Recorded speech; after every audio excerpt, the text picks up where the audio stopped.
Chapter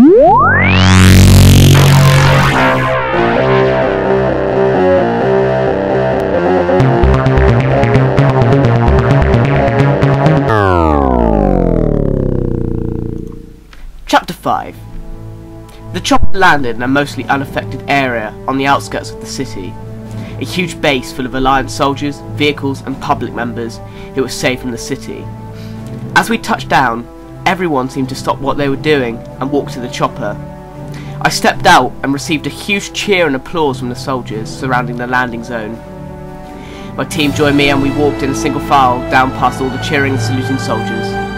We walked past a little bit shocked but still saluted back. It was weird, it was like everyone knew what we did. We got to the main entrance, only to be stopped by General Jones. We stopped and saluted again. Sergeant Atkins, it's an honour to have you here. You're the talk of the men. General Jones opens the door and walks in front, continuing to say, "You are here to stay now. There's going to be no more trouble for you back in the city anymore." He smiled. "But General, we want to fight," I say quickly. We continued down the long and empty corridor. "I know, soldier, but there's no point. All that will happen is an early death." We turn to the right and get met by a huge room with a massive window looking over the whole city. There was about six TVs on the wall and a huge table with at least 20 chairs. By the window there was one man stood there, lost in the sight of the city. "You can continue your talk here, Sergeant." General Jones gestured for us to enter. Me and the boys walked into the big room. The door closed behind us. "Please, take a seat. You have certainly earned it." The voice was from the radio from the other night. But there was something else about it. Just like over the radio, it was very familiar. "Thank you, sir," I muttered, unsure of who I was actually talking to. The man spoke again. "Do you ever wonder why there's no sound in the city when you're walking through? Despite the fact there's a war going on and innocent people are dying every second." Then it came to me. "Admiral Anderson?" I stand up and walk closer. "That's right, Sergeant." The man turned around, revealing himself. "It's an honour, sir." I shake his hand. "I'm sorry, Sergeant. I shouldn't have sent you in." Anderson shook his head.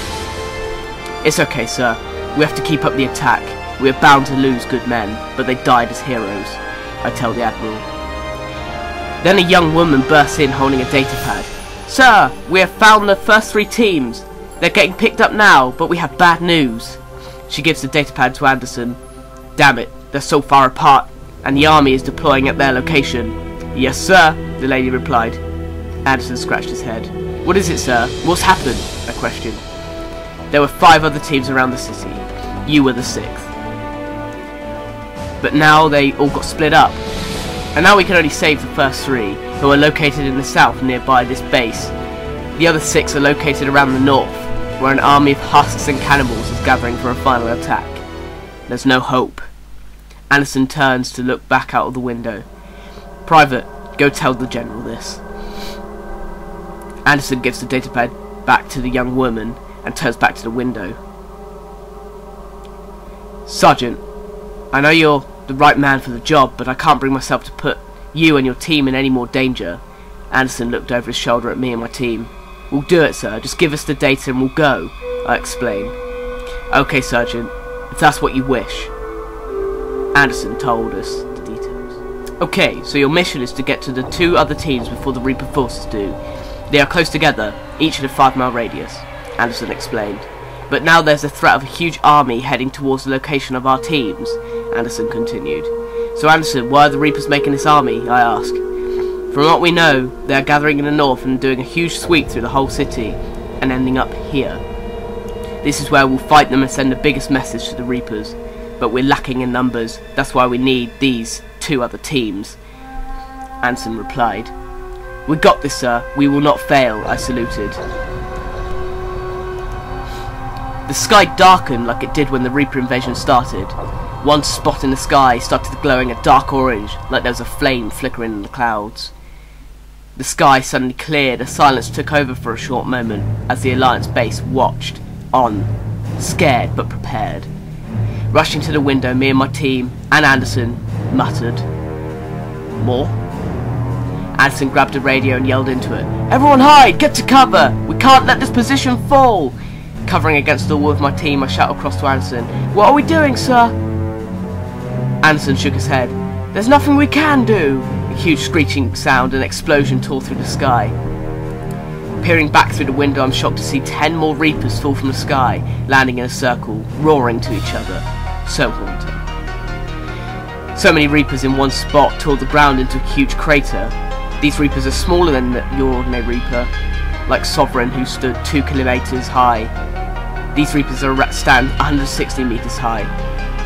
Their eyes visible above the legs and the body of the Reaper, which opens up to reveal the bright red death light that fires the lasers. Possible weak spot. Anderson takes a glance. Those Reapers are called Destroyers.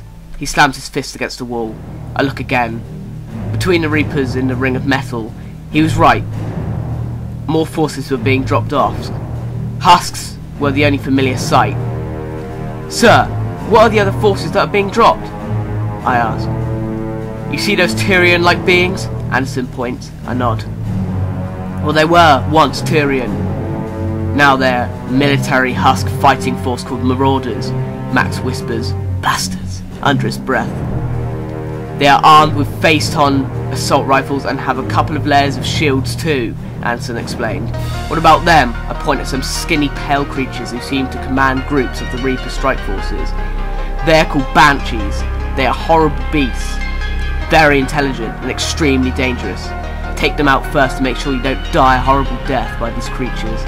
They are biotics, so use offensive like Charge, Impale and Nova. They were originally Asari.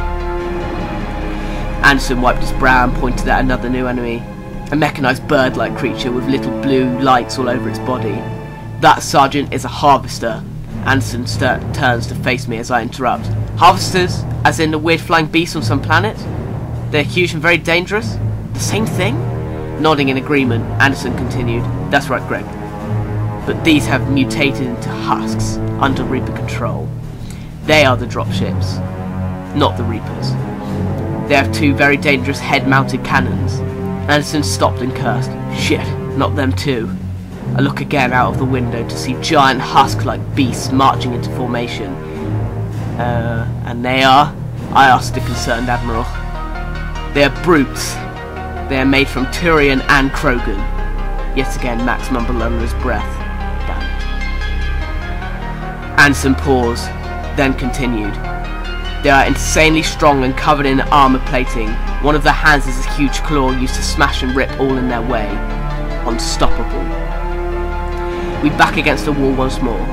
Sir, how do you know all about these new enemies? And we don't, I questioned. This isn't the only city I've been in, yet this is the worst affected. These forces are late arrivals, not the last. Anderson shook his head. This is one of the biggest cities, and that's why we chose to stay here. If we take the city back, maybe we can gather as many forces as possible to clear the ground of strike forces. Anderson looked at me, then looked away as a young woman ran into the room holding a datapad again. Sir, more Reapers have landed all over the city. The 2 teams are still alive and moving. Anderson nodded at the young woman as she left the room. I knew this would happen, but not yet, Anderson whispered.